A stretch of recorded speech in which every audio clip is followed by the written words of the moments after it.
Bismillahir-Rahmanir-Rahim.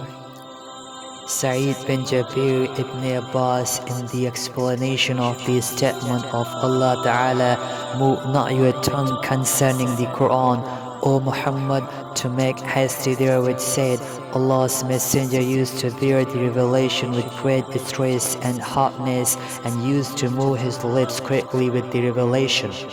Ibn Abbas moved his lips, saying, "I'm moving my lips in front of you as Allah's Messenger used to move his."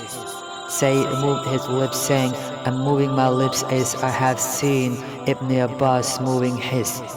Ibn Abbas added, "So Allah Ta'ala revealed, 'Move not your tongue concerning the Qur'an, O Muhammad, to make haste therewith.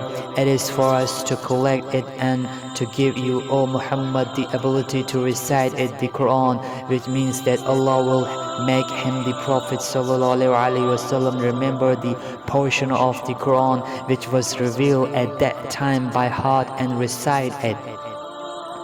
The statement of Allah, "And when we have recited it to you, O Muhammad, through Gabriel, then follow you," is the Qur'an's recital, means listen to it and be silent.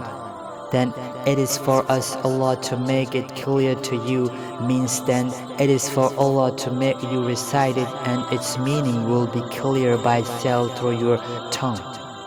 Afterwards, Allah's Messenger ﷺ used to listen to Gabriel whenever he came, and after his departure, he used to recite it as Gabriel had recited it.